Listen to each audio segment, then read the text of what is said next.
બહુ સરસ મજાનું આ કીર્તન છે. કદાચ તમને શબ્દો પણ સમજાઈ જતા હોય, કારણ કે ભગવાન ઓધોરામજીના માતાનું નામ જાગબાઈમાં હતું અને જાગબાઈ માતાના સૂત એવા ઓધોરામજી મહારાજનું અહીં વર્ણન.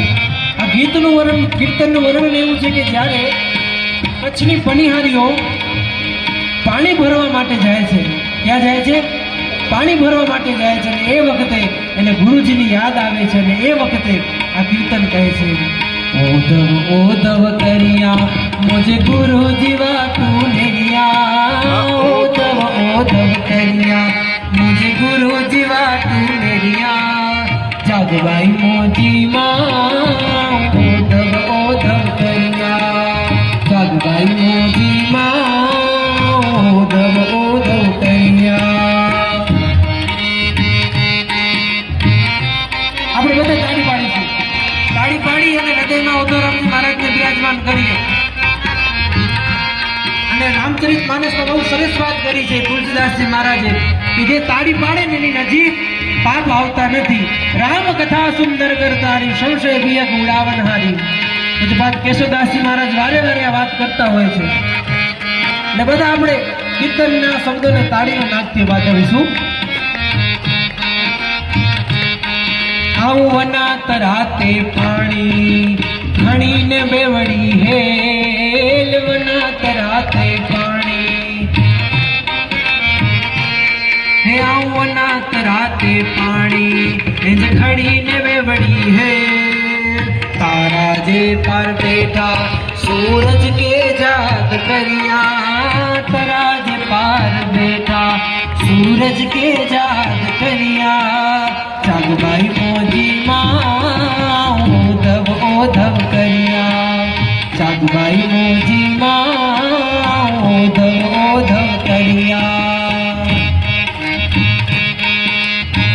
તરા એટલે પાણી, તળાવ. તળાવને કિનારે હું પાણી ભરવા જાઉં છું દેવડી હેલ માથે લઈને, અને એ વખતે મને ઓધોરામજી મહારાજની યાદ આવે છે. અને એ યાદમાં ને યાદમાં એ પનિહારીઓ, તમે જોયું હશે કચ્છમાં બાવળ જ છે ને?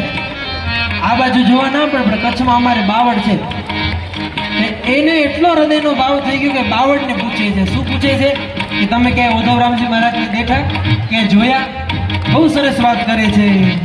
હે આઈ કચ્છ જા કંઢા બાવળ, આઈ કચ્છ જા કંઢા બાવળ, મુકે વાયડ દો ઓધવ જા, કચ્છ જા કંઢા બાવળ, મુકે વાવડ દો ઓધવ જા. ભર ઉનાળે में भर उनाड़े में आई आऊं सिंचाई पानी करिया, जागबाई मोजी माँ ओधव ओधव करिया, हे जागबाई मोजी माँ ओधव ओधव करिया. વિસારિયા એક પણ માટી પણ હું તમને ભૂલતી નથી. ઓધોરામજી મહારાજને કહે છે, हे आऊं हेकड़ी पलना विसारिया, मुके मन के ही समझाइया, हेकड़ी पलना विसारिया, मुके मन के ही समझाइया. वसे न सोफो मुके, हे वसे न सोफो मुके, ओधव से गान करिया, हे वसे न सोफो मुके, ओधव से गान करिया, ओधव ओधव करिया, मुझे गुरुजी वाटू नेरिया, ओधव ओधव करिया, सदगुरुजी वाटू नेरिया, जागबाई मोजी माँ ओधव ओधव करिया.